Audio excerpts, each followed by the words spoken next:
Quite a thing. Nonetheless, turn with me, if you will, please, to the Gospel of St. Matthew, the 4th chapter.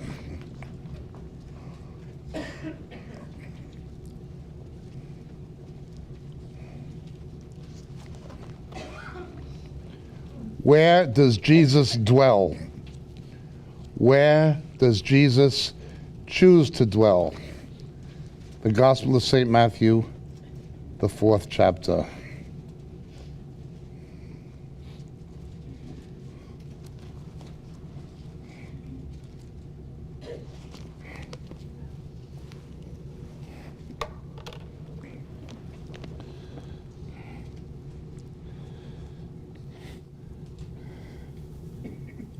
Verse 12. Now when Jesus heard that John had been taken into custody, that is his cousin Yochanan HaMatbil, John the Baptist, literally in Hebrew, John the Baptizer.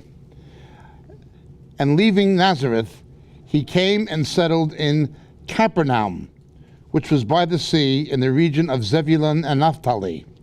This was to fulfill what was spoken through Isaiah the prophet, Yeshayahu Hanavi, the land of Zebulun and the land of Naphtali, by the way of the sea beyond the Jordan, Galilee of the Gentiles. The people who were sitting in darkness saw a great light, and those who were sitting in the land and shadow of death, upon them a light dawned. Jesus settled in the tribal regions of Zebulun and Naphtali, which had Galilee of the Gentiles and the Decapolis and Bashan, the Golden Heights on one side, on the east, and the area of the tribe of Issachar on the other. We have to understand something about these 12 tribes. They are not only the names of 12 tribes, which have a correspondence, of course, to the 12 apostles, 12 sons of Jacob, 12 apostles being the New Testament parallel. But they were also counties, shires, provinces. They were provincial areas designated to each tribe.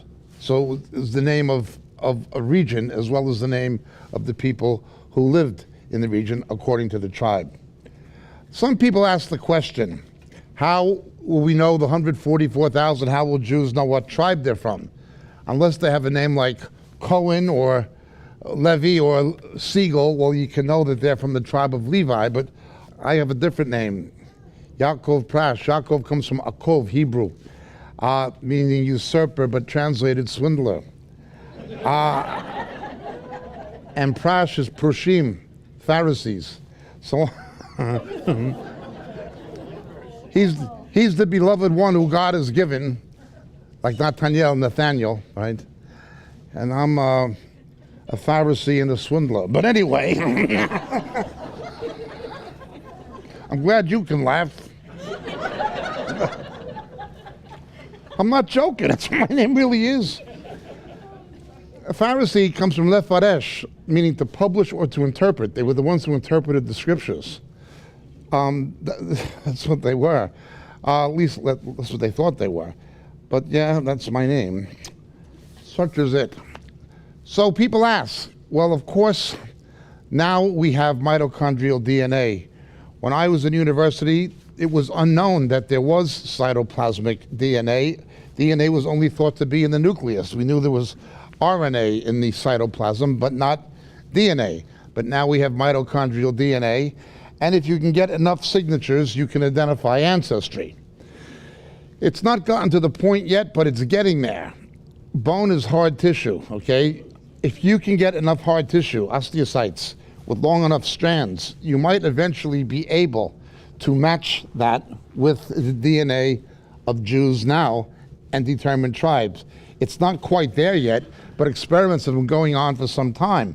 And there are two yeshivas in Jerusalem, who are quite serious about not only rebuilding the temple, but reactivating the Levitical worship system. And they have approximately 252 or 253 Kohanim, priests.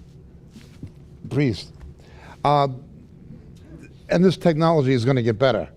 There was just a major breakthrough this past week on DNA, finding that it twists, and twists will determine the character. That you've got these, anyway, my background was in science and I get carried away sometimes. You've got nucleotides that pair with each other in the double helix, but they always pair with another one. Like guanine and yours, so they always pair with another one. With these twists, now they found that there's nucleotides that can pair with themselves. Guanine can pair with another guanine. Major breakthrough last week. Not only people interested in genetics and microbiology would have heard about this probably, most people wouldn't be interested, but this technology is getting better all the time. It is not unthinkable that it will be practically possible to identify Jews by tribe if you've got enough bone tissue from enough of these tribal areas, these provinces, right, to get a good enough signature and enough commonality between the signatures to even go to the level of a tribe. They've been working on this for some years, and there's more and more breakthroughs all the time. It might eventually be possible, and maybe it might not take much longer for it to be possible. Again, they've already do have people who are identifiably Kohanim, who are of common ancestry, who are from the tribe of Levi. Be that as it may, the 144,000. Let's begin at the beginning. Jesus was prophesied by Isaiah the prophet to dwell in the tribal regions of the tribes of Naphtali and Zebulun. Look with me, please, to Isaiah the prophet, chapter 9, something we all know, of course, from Handel's Messiah.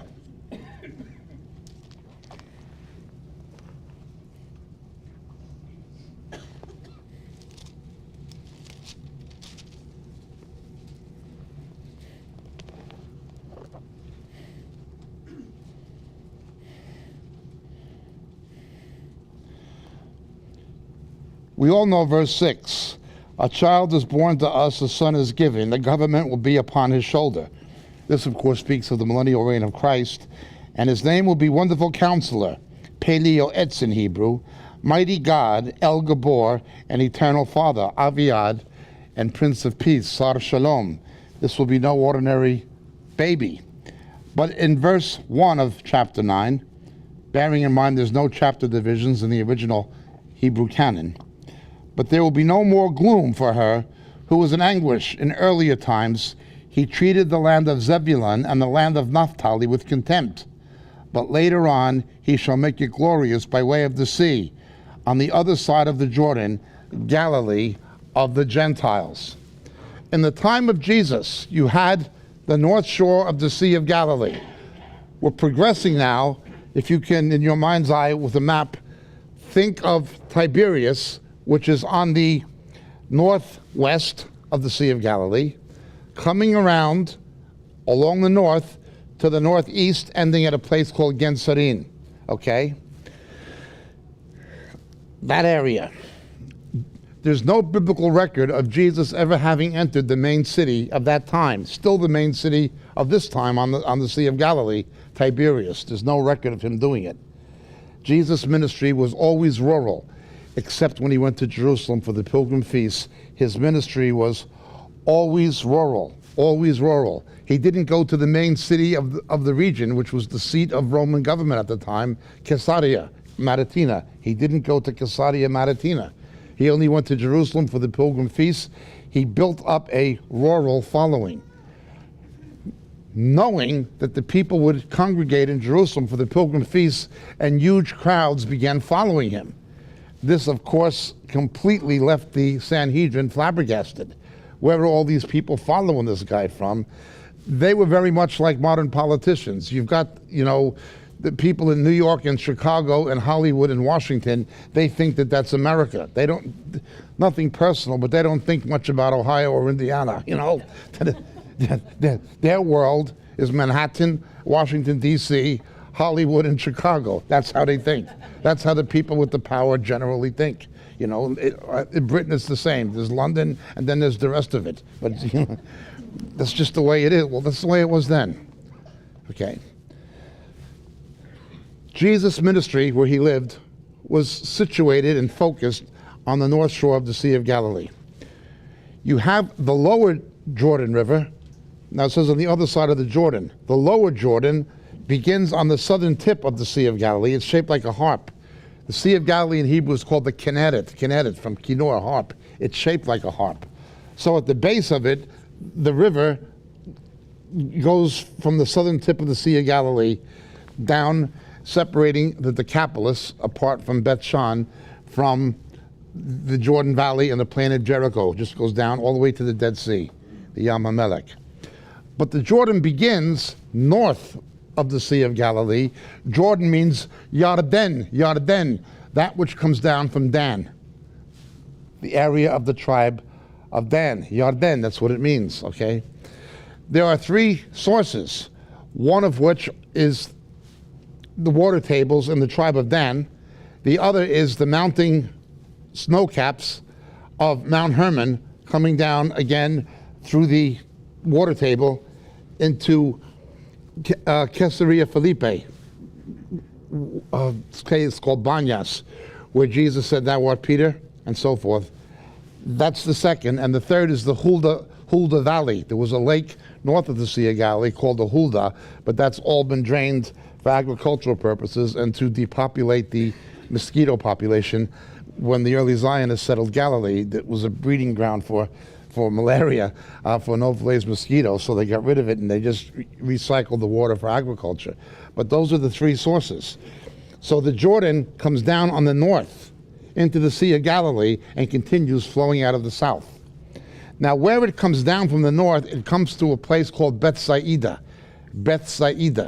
where some of the apostles lived, Bethsaida. On the west side of Bethsaida were Jews. On the east side of Bethsaida were a mixture of Jews and pagans going up into the Decapolis, the 10 cities, from the Jordan Heights towards the south. That's why in Gensarim there were pigs, you understand. On the Capernaum side of the Jordan, there'd be no pigs. So he cast the demons into the pigs, and at Gensarim there would be pigs there. So it comes like that. That's where he was, is the area of the tribe of Naphtali and the tribe of Zebulun. It never got much attention in biblical history, yet it was prophesied by Isaiah that's where the Messiah would live. That is where Jesus chose to live. He was born in Bethlehem, right? He was born in Bethlehem of the tribe of Judah, city of David. His parents took him to Nazareth, and that said it, okay? But he doesn't stay there. He goes and lives in Capernaum, in the area of Naphtali. Capernaum is Kafar Nahum, literally the village of the consoled one, or the village of consolation. Same as the prophet Nahum. Now it's not named after the prophet Nahum, but Nahum has the same name, means consoled, the one who was consoled.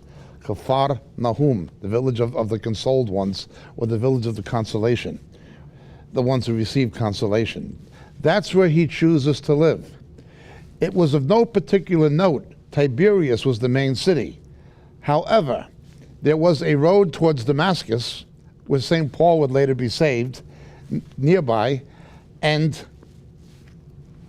it connected with the Roman Via Maris, which was a main road. That was an interstate. Remarkably, there are still sections of it that are still there. It's incredible. There are sections of the Via Maris that are still there. That's how well the Romans built roads. And you can see this in Europe. There are sections of the Via Appia, the Appian Way, outside of Rome, where the early Christians were, that you can still drive on it. There's a bridge in Switzerland, an arch bridge. You can still drive a small truck over it, and the Romans built it. Incredible, incredible builders. Some of the stuff is still there. Anyway, without boring you with the archaeology of it, that's the basic background of where Jesus lived. But the question is, why did he choose to live in an area that was otherwise scripturally insignificant. These tribes did not get a lot of attention. This region never got a lot of attention. It was not of major importance in the day. It was a tax collecting station for goods going to and coming from Damascus, hence Matthew, the tax collector. That's all there was to it. Not a big place. Some agriculture, and there was fishing. That was the industries. That was it. It was not a wealthy area. Most of the people were Am Ha'aretz, the people of the land, poor people. Okay, poor people. Because the apostles had a business, because they were fishermen, they would have been the equivalent of lower middle class. Lower middle class, okay? They wouldn't have been Am Ha'aretz. They would have been socioeconomically a step above it. Jesus himself, he would not have been Am Ha'aretz, but he would have been socioeconomically just one step above it. He had a trade. He was a carpenter, okay? So he wouldn't have been like a blue-collar worker today, essentially. That's what he would have been, okay? That was his background. Well, anyway, that's simply the background. Whenever we see a mention of the tribes, we always have to go to the beginning. The prophecy of Jacob concerning the 12 tribes in Genesis 49. The entire history of Israel, but also the entire history of salvation, what a theologian would call Heilsgeschichte. I like to give things German names. Derives from Jacob's prophecy in chapter 49. This projects all the way ahead to Revelation chapters 7 and chapters 14, the 144,000. But it begins in Genesis 49. To understand the significance of these tribes, we have to understand the prophecy of Jacob. Everything about Israel and the Jews as God's agents of bringing the gospel to the nations, a light to the Gentiles, or to Goyim, derives from Jacob's prophecy, okay? Derives from Jacob's prophecy of Genesis 49 for the 12 tribes. Now we have a situation here. Jesus told the apostles he will judge the 12 tribes of Israel, okay? As best I can see, the 24 elders in Revelation are the 12 princes of Israel and the 12 apostles, okay? The best I can see that. Some people say it's the church, but 24 is never the number of the church in Scripture. The number of the church in Scripture is usually 7. The number of the church is 7. This is 24, multiples of 12, organizations of people. It's the 12 apostles and the 12 sons of Jacob. I'm quite convinced. It's certainly not the church, as some people try to argue. Nonetheless, let's understand this. When you get to Revelation, the tribe of Dan is missing. Dan is replaced. The tribe of Joseph is split into two, okay? You got Ephraim and Manasseh and so forth. The tribe of Joseph is split into two to make it 12. Dan goes. This corresponds directly in figure to the 12 apostles. Judas goes. The bad one goes and has to be replaced. You understand? It's all there. We know from church history that the early Christians speculated that the Antichrist would be from the tribe of Dan. The tribe of Dan were bad news most of the time because of the sin of Jeroboam II when he built the second golden calf. You can still go to where the ruins of the altar are up in northern Israel, to the area of Dan. You can still see where that altar was. Because of their sin, Dan was disincluded. The second golden calf was a particular abomination because it was a throwback to what they did after the Exodus when they worshipped the golden calf in the wilderness. But let's look now. Let's just look at some of these tribes. The history of these tribes are played out in scriptural history. The predictions of Jacob are played out. For instance, let's begin with Dan, verse 16. Dan shall judge his people. Dan comes from the word din, meaning law, okay? As one of the tribes of Israel. Dan shall be a serpent in the way, a horned snake in the path, that bites the horse's heel so that the rider falls backward. That term falling backward is where you get the Hebrew word for backslider. Whenever you see a serpent that bites, okay, it always relates to Satan in figure, okay? Remember what Paul said in 2 Corinthians, like the way that the serpent beguiled Eve? Satan always has two modes of attack. Again, most of you know this. The dragon and the serpent. The dragon is Satan, the persecutor. The serpent is Satan, the deceiver. But the serpent's bite is just as deadly as the dragon's bite.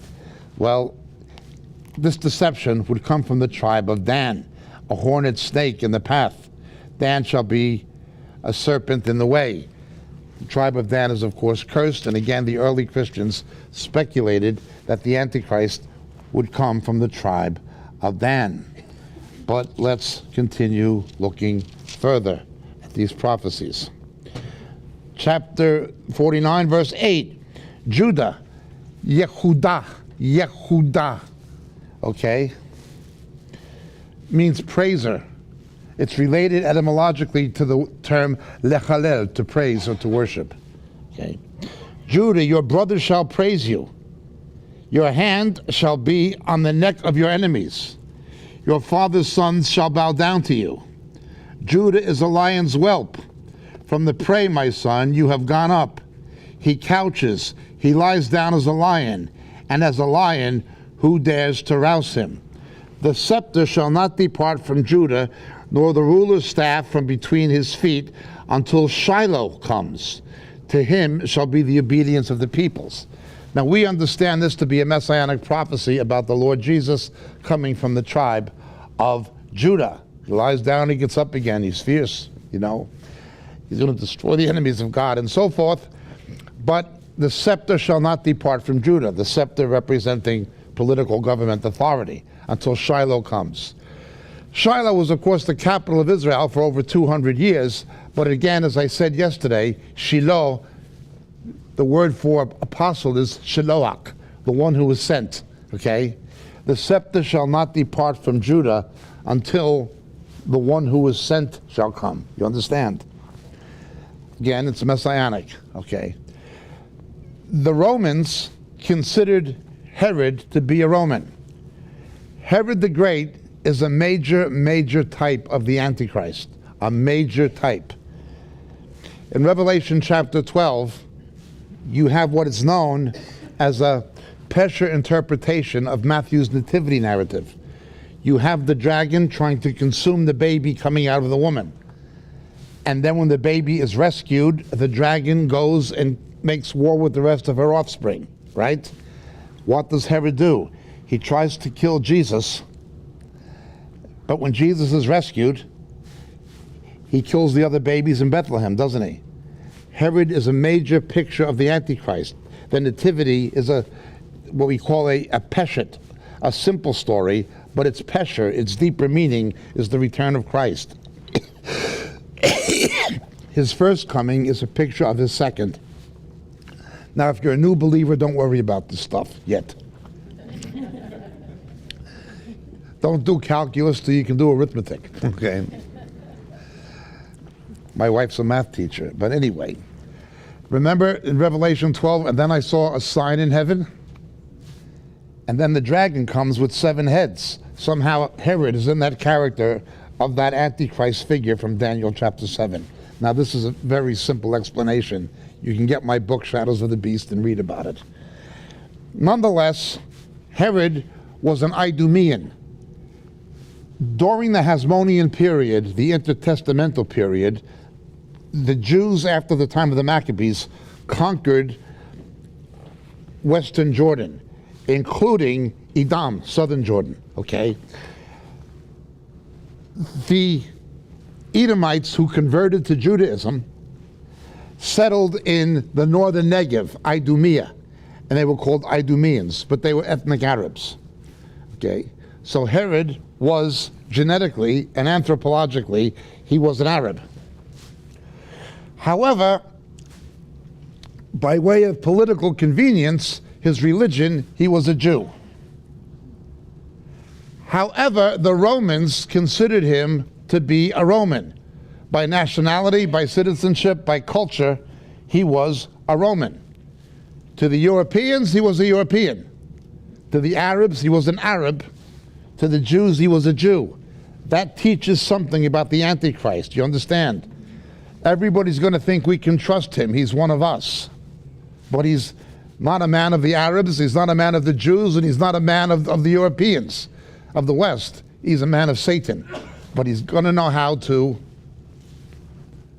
bamboozle people. He's going to con Israel. Okay? The Romans trusted him so much that there was no Roman procurator. There was no Roman regional governor. Over all of their colonies and over all of their protectorates, there'd be a governor. But not in Judea. They had Herod. They didn't send somebody from Rome. Once Jesus is born, Herod the Great dies, then his son dies. The son is gone. Okay. They send Pontius Pilate. The scepter departs from Judah once Shiloh comes. You understand? Before that, Herod was called King of the Jews. He wanted to stay King of the Jews, but the Messiah came, who was the true King of the Jews, to displace him, and Herod knew it. Well, that again teaches about the Antichrist. He's going to want to keep power. Okay. Enough said. This is the prophecy about the tribe of Judah. There's more to it than that. I'm just touching some main points. Well, let's look a bit further. Another tribe. Let's look at the prophecy to the tribe of Benjamin in verse 27 as another example. Benjamin is a ravenous wolf. In the morning he devours the prey, and in the evening he divides the spoil. Benjamin means son of the right hand. Benjamin. Okay. In the morning, he's a ravenous wolf. But at the evening, the end of the day, he divides the spoil. Dividing the spoil means getting God's reward. Like in Isaiah 53, he will divide the booty with the strong. It's the prophecy about Jesus. Getting the spoil relates to the meek inheriting the earth and things like this. Okay, the way it's used as an idiomatically in the Old Testament in Hebrew. Benjamin always begins bad and ends good. King Saul was a Benjamite. He didn't kill Agag. So later on, a descendant of Agag called Haman, centuries later, arises to wipe out the Jews. Therefore, because it was a Benjamite who allowed this to happen, King Saul, it had to be a Benjamite who put it right. What tribe was Esther and Mordecai? Benjamin. You understand? The early Christians understood this as Paul the Apostle. He was from the tribe of Benjamin. He began as persecuting the church, but he ends as the apostle to the Gentiles. Benjamin always begins bad, but ends good. It doesn't matter how bad you are in the beginning, it matters how good you are at the end, okay? That's Benjamin. Now all these tribes, their history is played out scripturally, or the prophecy is played out historically, okay? But we read about Zebulun and Issachar. They were right next to each other, and they were very similar. Zebulun will dwell at the seashore. The origins of the name Zebulun are probably not Hebrew. It's usually thought to mean dwell in honor, but it's difficult to translate because its etymology is not Hebrew. Zebulun will dwell at the seashore, and he shall be a haven for ships, and his flank shall be towards Sidon. Now, this is a problem for some people, because if you look on a map, it's inland. He could be a person with ships on the Sea of Galilee, but how is he going to get up to Sidon in Lebanon? Okay. Today, it is only navigable around the Mifratz of Haifa, the Gulf of north of Haifa, by Akko, between Akko and Haifa. Now, there it's a river and it's still navigable, very, very polluted, industrially polluted, horrible. But it was the same brook where Elijah threw the ashes of the priests of Baal after the confrontation on Mount Carmel. Okay. Today, again, most of the water is diverted for agricultural purposes. However, in biblical times, in ancient times, it was not. In ancient times, the brook of Kishon was what we call an ahal, a river. It was navigable. Ships were much smaller then. They were the size of yachts, perhaps, at biggest. Ocean-going ones. And they followed the Phoenician pattern of sailing along the coast. They were largely coast-hugging vessels, okay? It would have been navigable then. You could have brought ships inland because it would have been navigable. It isn't now, but it would have been then. Now it's only navigable around Haifa. So that's a prophecy concerning Issachar and Zebulun, okay? That's the prophecy. But it doesn't figure particularly significant in anything. Issachar does not, and Zebulun does not. Neither does Naphtali. Naphtali means in Hebrew struggles or wrestles. Struggles or wrestles. That's the prophecy of Naphtali. One who struggles or the one who wrestles. That's the way it is. But again, nothing particularly unique about Naphtali. Naphtali is a doe let loose. He gives beautiful words, but that's all it says. Beautiful words are going to come from Naphtali. So Jesus begins his ministry. He leaves Nazareth. He begins his ministry at Cana. Where is his headquarters? Where is his base of operations? He doesn't go to a city like Caesarea or Jerusalem, the two main cities. Jerusalem was sort of like a resort city, sort of like Atlantic City, New Jersey. In the summer, its population swells with tourists, but then it goes down again. Well, the population of Jerusalem was about 120,000, sizable for the time, but became much bigger during the Pilgrim Feasts. For Passover, for the Feast of Weeks, and the Feast of Tabernacles, pilgrims had to come, and the population would blow up. But the real big city was Caesarea. Caesarea Maritima on the coast where Paul was imprisoned was the fourth biggest city in the Roman Empire in the known world. After Rome and after Alexandria, and I think after Antioch, it was the fourth biggest city in the world at that time, certainly in the Roman Empire. He doesn't go to those places. He doesn't even go to the regional capital, Sepphoris, or to Tiberias. He avoids the regional district capitals of the Roman government.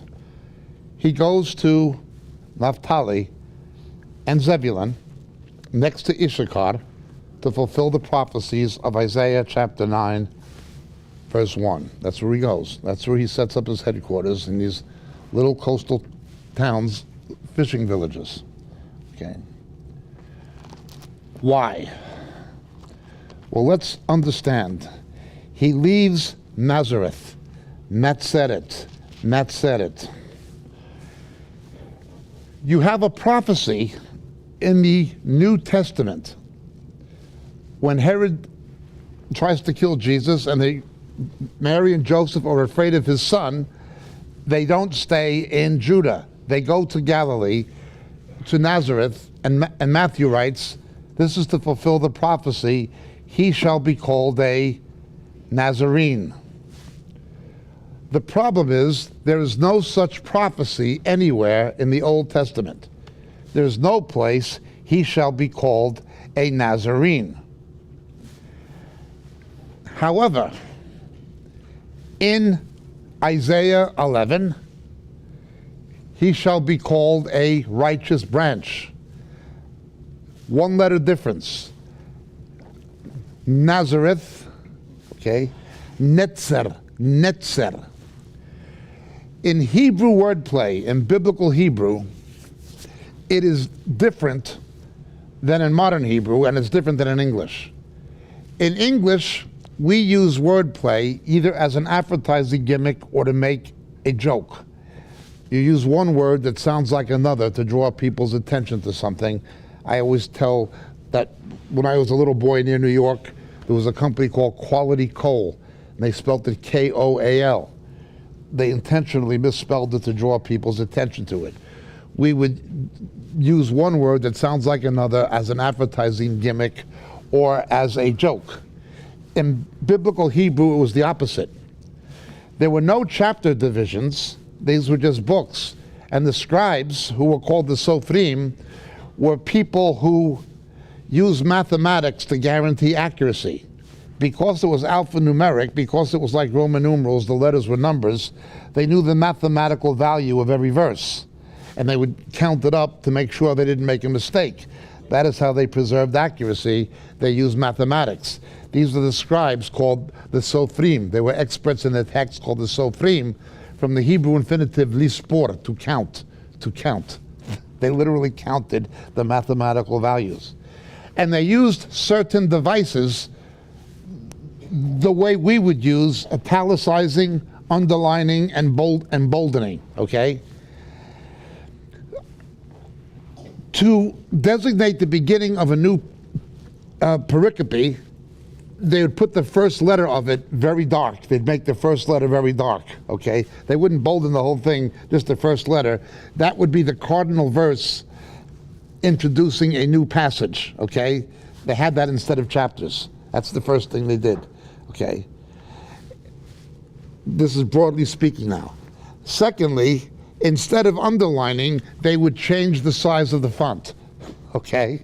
They would change the size of the font.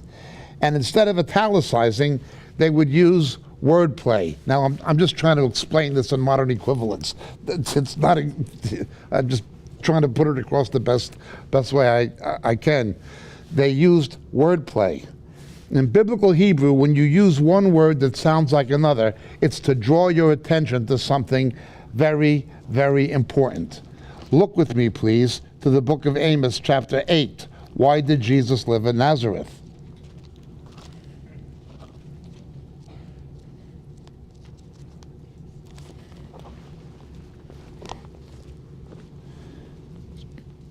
Chapter 8, verse 1. This is with Amos. Thus the Lord showed me, and behold, there was a basket of summer fruit. Tzel pri hakayetz, summer fruit, okay? Now, if the fruit is not picked by the summer, the hot sun of the Middle East is going to burn it up, destroy it. And he said, what do you see, Amos? And I said, a basket of summer fruit. And the Lord said to me, the end has come for my people Israel. I will spare them no longer. The ketz, the termination, the terminal end. What do you see? Pri hakayetz, summer. The ketz has come for my people. It's the end. You understand? The sun would burn the fruit up at that time of year if it wasn't already harvested. Use one word that sounds like another. That's the way they kind of italicize, for want of a better way to explain it. Okay. You use one word that sounds like another. It means this is important. He shall be called the Nazarene, Notzri. No such verse. But Isaiah 11, the Messiah shall be a righteous branch, a netzer. A netzer, okay. A netzer. Okay. The Hebrew word tzaddik is a name of a letter, tzaddik. It's sort of like a Y with a diagonal line under it. Tzaddik. But it's also the Hebrew word for righteous. He shall be a righteous branch. You use one word that sounds like another to give an emphasis. Okay? Hebrew letters all mean things. Like the letter shin, the SH sound. Okay? Shin is also the word for tooth. It looks like teeth, you know? They all mean something. Take my word for it.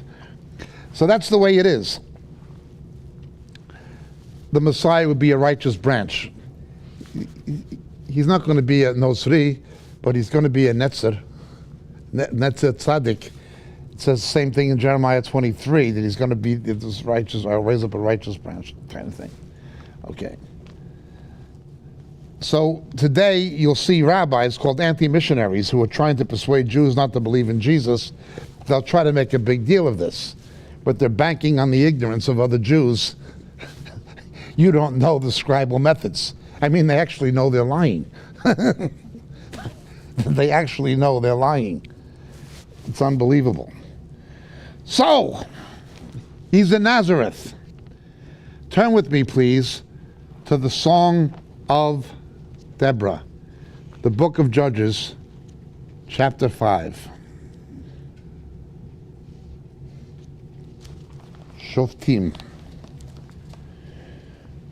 When you read the Septuagint, the Greek Old Testament, it is very conspicuous that the Magnificat of Mary, blessed are you among women, in Luke's nativity narrative, okay, derives from the Song of Deborah.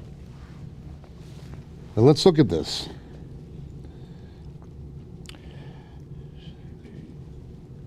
We see the story in the book of Judges, chapter 5, verse 18. Zebulun was the people who despised their lives even to death, and Naphtali also on the high places of the field. Now in verse 24, most blessed of women is Yael, the wife of Heber the Kenite. Most blessed is she of women in the tent. This speaks of the assassination, okay, that Yael and Deborah carried out against the king of the invaders on Mount Tabor, Har Tavor.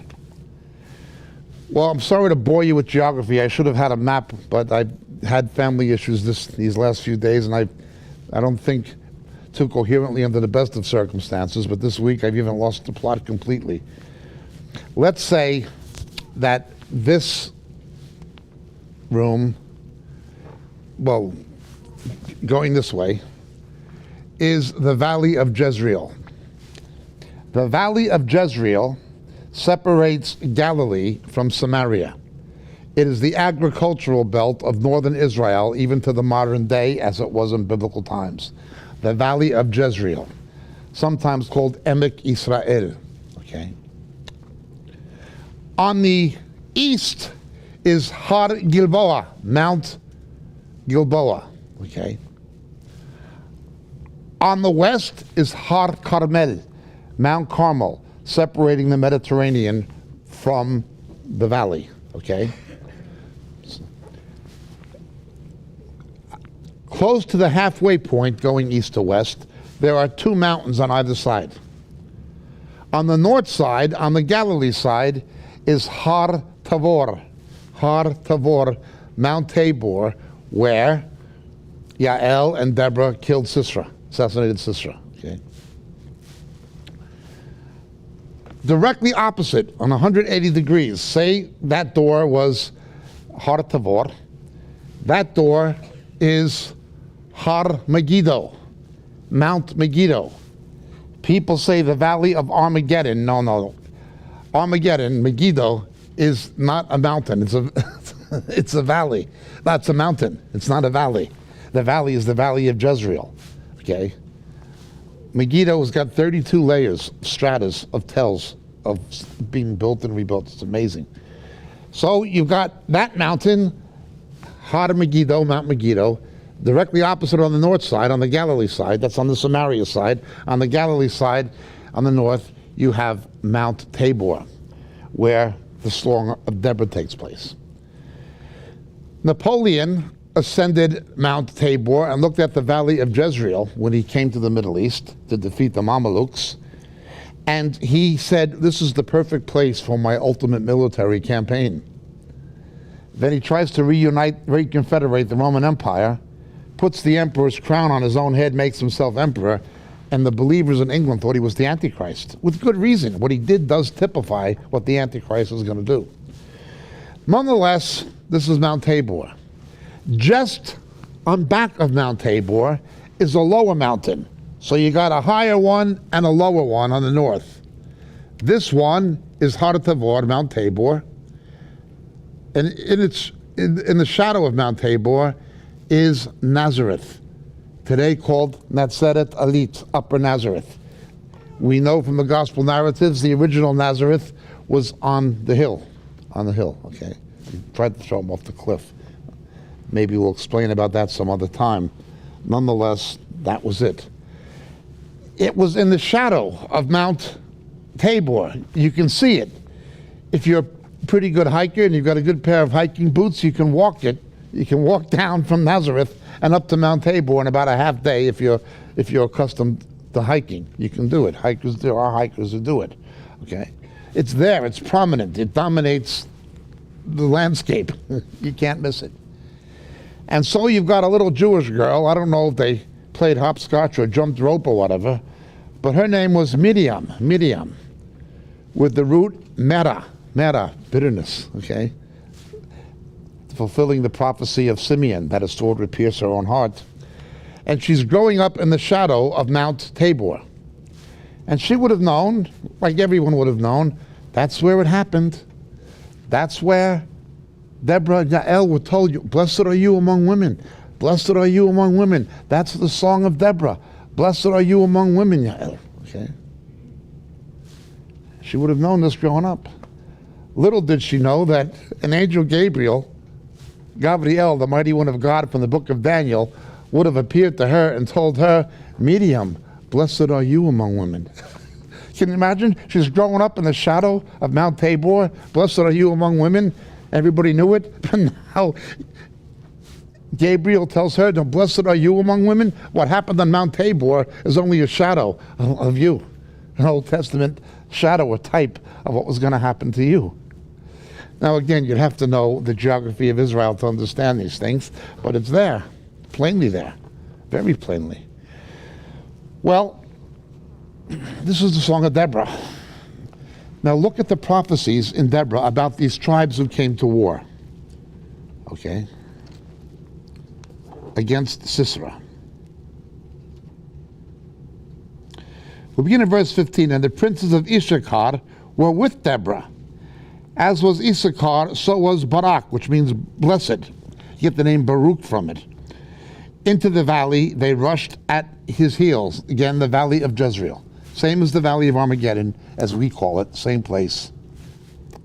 Only Megiddo is not a valley, it's a mountain, but it's the same place. Whenever you see a military conflict, and there were many military conflicts in the valley of Megiddo, they're types, they're foreshadowings of the ultimate one prophesied in Revelation 16 and in Zechariah. The military history of what transpired in Megiddo, each one of those wars or battles, is a picture of some conflict at the end. Sisera being a type of the Antichrist and so forth, but I won't bore you with that now. You can read the book if you want to. And how it was a Jew and a Gentile woman working together. The church and Israel.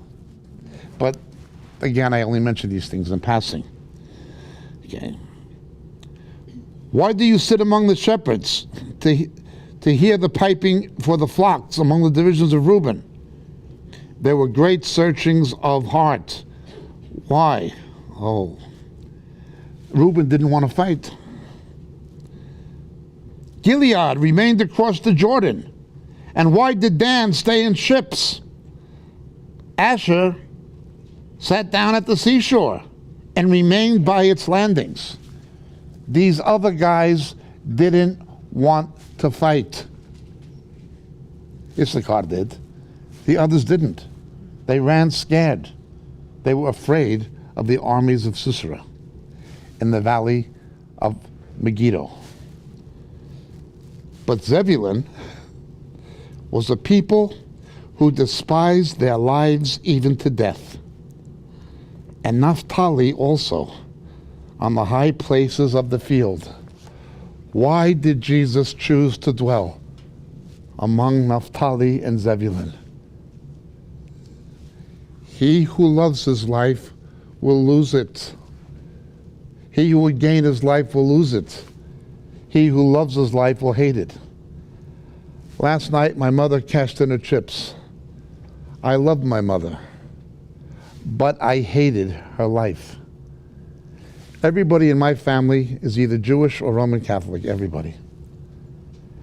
I love the Jewish people, but I hate Talmudic Judaism. I hate what they believe in. I hate what they trust in. They trust in a corruption of the Torah. They claim to be the keepers of the Torah. No. Yeshua, Jesus, made it clear.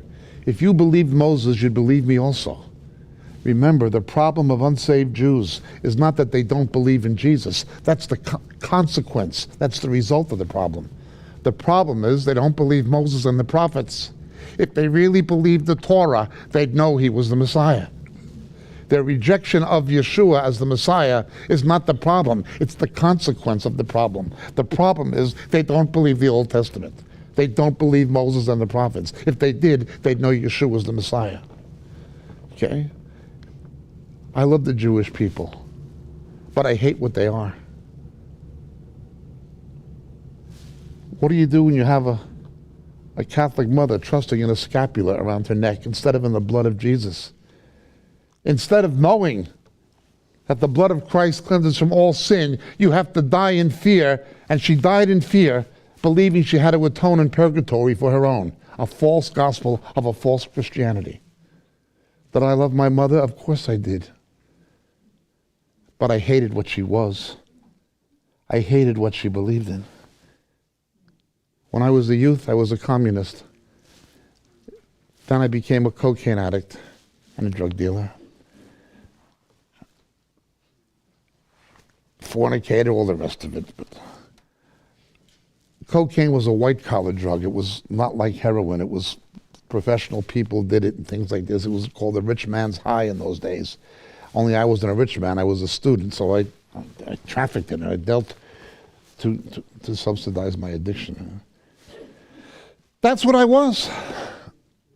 I had to be stoned on coke and have a few joints. I'd wake up in the morning, shoot coke, smoke a couple of joints, fornicate with my girlfriend, then go out the door.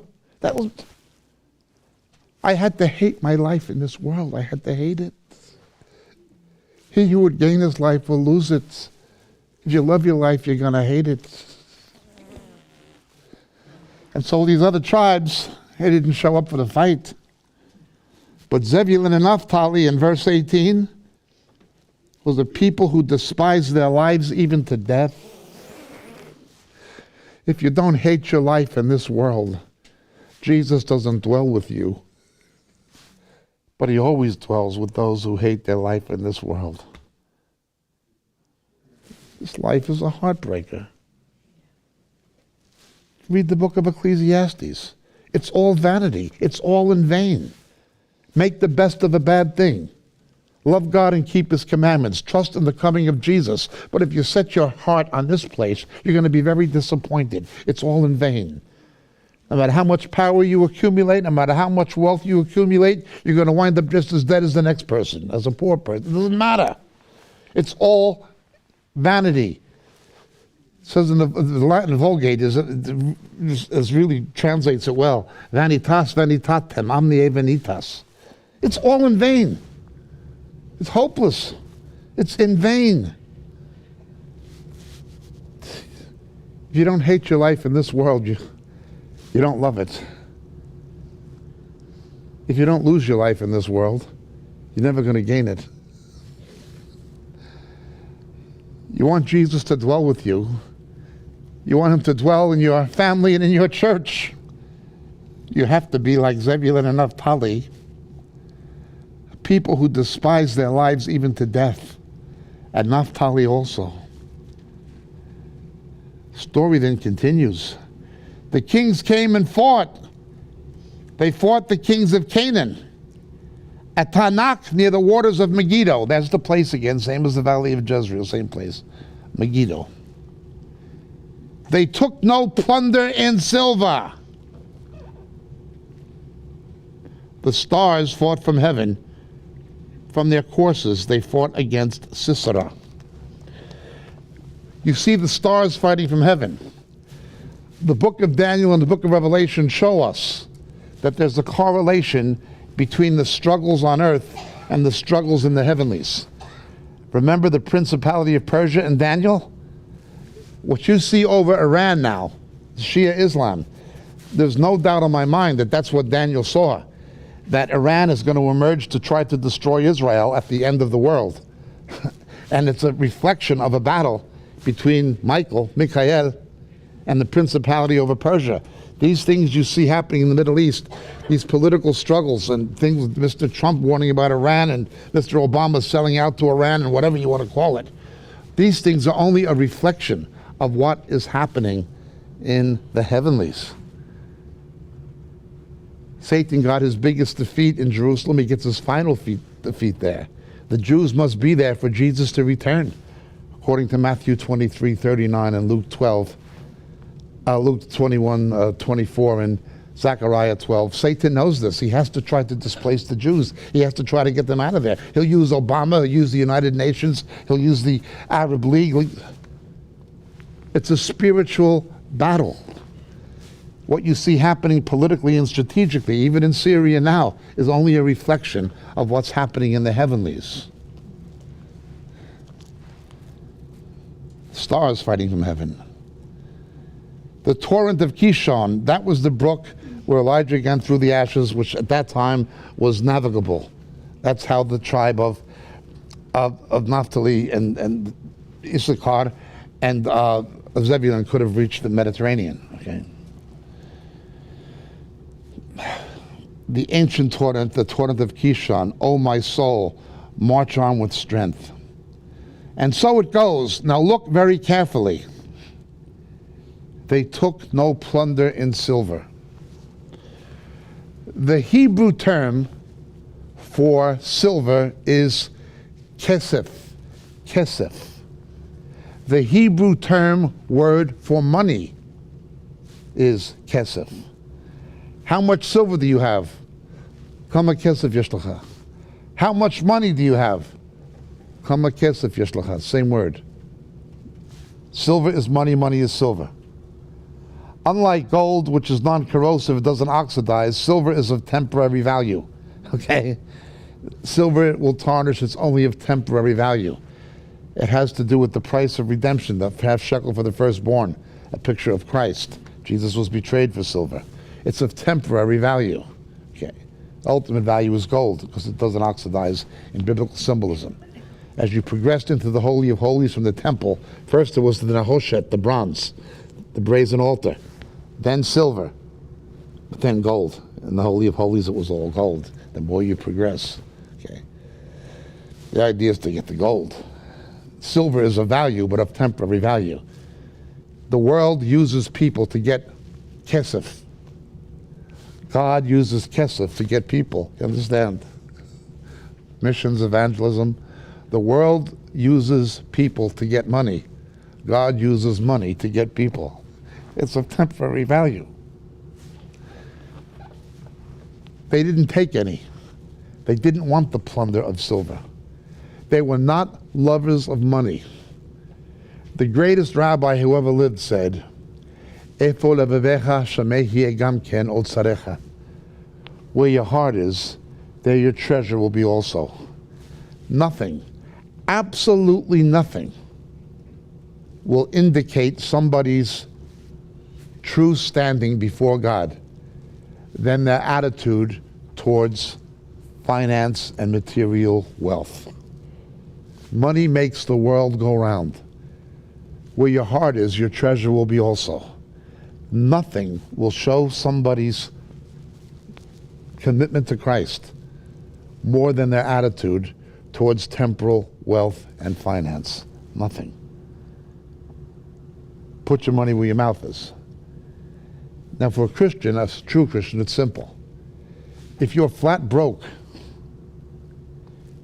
you've just won $1 billion lotto, but you haven't got the check in the mail yet. You're guaranteed it's coming. We're co-heirs with Christ. If you're flat broke, you're unbelievably wealthy. The meek shall inherit the earth. We'll co-reign with Christ in the millennium, then there's eternity. If you're flat broke, you're a wealthy person whose check hasn't arrived yet. If you're a wealthy person, you're flat broke. You're only a steward of what God has allowed you to manage. Lord, why did you give me this affluence? Why did you give me this money? We read this in Romans 12. Let he who gives, give with liberality.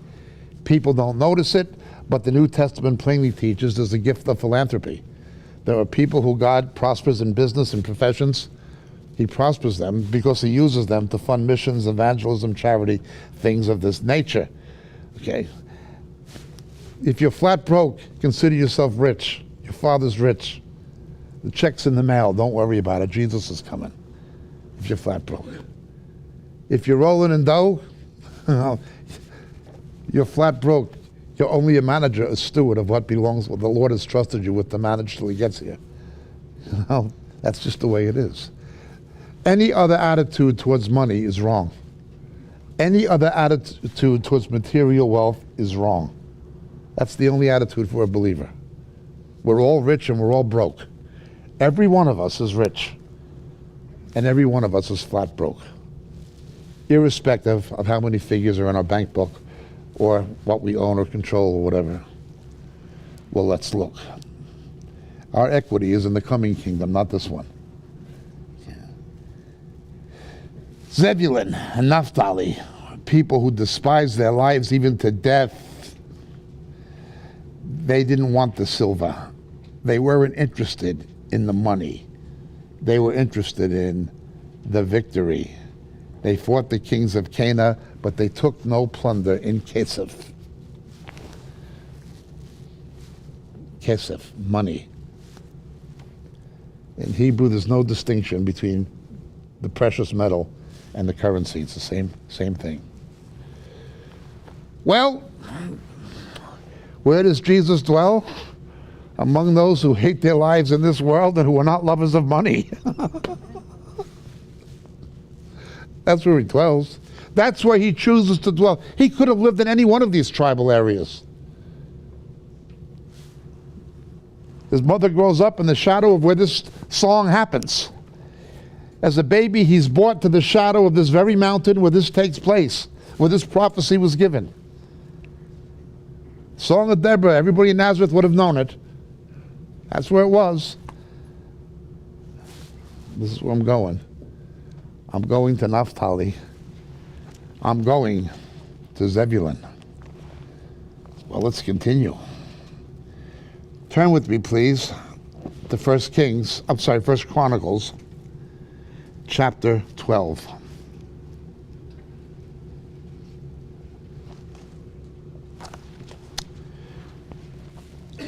In Hebrew, we call Jesus Ben David Yeshua, Jesus, son of David. The enthronement of King David is a picture of the enthronement of Christ in the millennium. One of the things that teaches about the millennial reign of Christ is the reign of David, where David ruled with a rod of iron, where there was peace between Jew and Gentile. Remember King Hiram? And where there was peace all around. And he ruled with justice. This was David, a type of Christ, Ben David Yeshua. The enthronement of David is a picture of the enthronement of Jesus. Okay? Well, let's look now. Who enthrones David? Same ones who are going to enthrone Jesus. Same kind of people. Verse 23 of 1 Chronicles 12. Now these are the numbers of the divisions equipped for war who came to David at Hebron. Hebron relates to the Hebrew word hitabrut, fellowship, bricked, cemented together, to turn the kingdom of Saul to him, according to the word of the Lord. There's going to be a new boss. The sons of Judah who bore shield and spear were 6,800 equipped for war. Of the sons of Simeon, mighty men of valor, 7,100. Of the sons of Levi, 4,600. Now I suppose you could apply this in a spiritual way. This many Baptists, this many Pentecostals, this many Mennonites. Now Jehoiada was the leader of the house of Aaron, and with him were 3,700. Also Zadok, a young man mighty of valor, and of his father's house 22 captains. Verse 29. Of the sons of Benjamin, Saul's kinsmen, 3,000. For until now, the greater part of them had kept their allegiance to the house of Saul. That's always a tragedy. A backslidden house. Saul became a murderer, a necromancer, a practicer of the occult. Assassinated Abiathar the priest, tried to murder David, who spared his life, who killed Goliath. Terrible man. But even people who knew he was wrong, like his son Jonathan, stayed loyal to him. David mourned the death, didn't he? You have a psalm not in the book of Psalms in Samuel, how the mighty have fallen. It's terrible when you see people remaining loyal to the house of Saul. I see this in England all the time. Everybody knows the Church of England is a joke. Everybody. Everybody. You look at what they're doing with the compromising on the homosexuality and the rest of it. The people, the martyrs who reformed the Church of England, if you read Fox's Book of Martyrs, Thomas Cranmer and Ridley and Latimer and Hooper, they would be out the door of the Church of England today faster than they were out the door of the Church of Rome in the 16th century. Yet there's believers who stay in it thinking somehow it's going to... They remain loyal to the house of Saul. Gets to the point, come out of her, my people. Well, they will wind up dead on Mount Gilboa. You understand? They'll wind up hanging dead on the walls of Bet Shan. Then it goes on. Of the sons of Ephraim, 20,800 mighty men of valor, famous men in their fathers' households. Of the half tribe of Manasseh, remember half were on the Transjordan, half were not. 18,000 who were designated by name to come and make David king.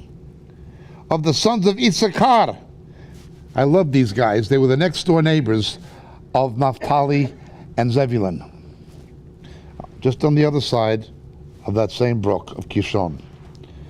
Of the sons of Issachar, men who understood the times with knowledge of what Israel should do. Their chiefs were 200, and all their kinsmen were at their command. Daniel tells us in chapter 11, in the last days when the Antichrist is manifested, those who have understanding of the times will give understanding to the many, like the Maccabees did. The people who understood prophecy and understood what was happening are going to enthrone David. They're going to be the ones that Jesus is going to use to establish his messianic kingdom. The ones who understand prophecy and the character of the tribe of Issachar, next door neighbors of Zebulun and Naphtali. Okay? Well, let's look.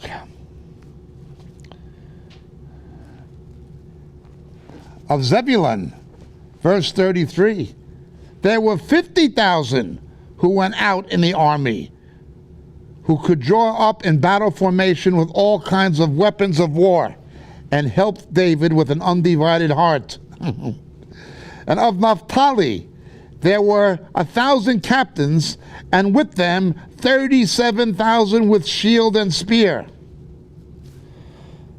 If you put Zebulun and Naphtali and their next door neighbor together, it was more than all the other tribes together, far more. There may be some good people in this church or that denomination or this one, whatever. But it's always going to be the ones who hate their lives in this world and who are not lovers of money. They're going to provide the most warriors. They're going to provide the most victorious armies.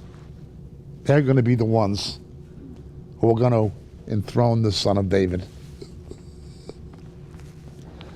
Look how many there were compared to the others. They smoked everybody. They eclipsed everybody. Of the Danites who could draw up in battle formation, 28,000. Of Asher, 40,000. Who went down in the army to draw up in battle formation from the other side of the Jordan. Of the Reubenites and the Gadites and the half-tribe of Manasseh, there was 120,000 with all kinds of weapons of war for battle. All these being men of war, who could draw up in battle formation, came to Hebron with a perfect heart to make David king of all Israel. And all the rest also of Israel were of one mind to make David king. They were there with David 3 days, eating and drinking, for their kinsmen had prepared for them. Moreover, those who were near to them, even as far as Issachar and Zebulun and Naphtali, bought food on donkeys, camels, mules, and oxen, great quantities of flour, cakes, fig cakes, bunches of raisins, wine, oil, oxen, and sheep. There was indeed joy in Israel. Now again, those tribes outnumbered all the other tribes on the west side of the Jordan together. You'd have to bring the tribes from the Transjordan to catch up to them in size, okay? They provided the most warriors. But they did something else. They fed the other tribes. They fed and equipped the other tribes. It's always going to be Zebulun and Naphtali, Issachar. They will always be the ones who've got the food. They've got the food. They'll be the ones. The good and faithful servant that gives the proper food at the proper time, they'll be the ones. That's where Jesus dwelt. Could have lived anywhere he wanted. Could have went to a big city, regional capital. Could have lived in any of those tribal regions. But he chose to live Zebulun, Naphtali, Issachar. That's where he chose to live. Those were the tribes he used the most.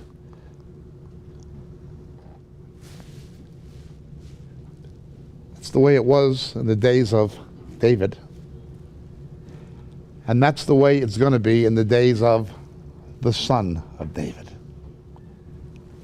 Issachar, Zebulun, and Naphtali. He will dwell in honor among those who struggle. The battle is everything, the goal. They're not in it for the money. They're only in it to see their king enthroned. That's where Jesus dwelt then. And that's the same place where Jesus dwells now. God bless and thank you for listening.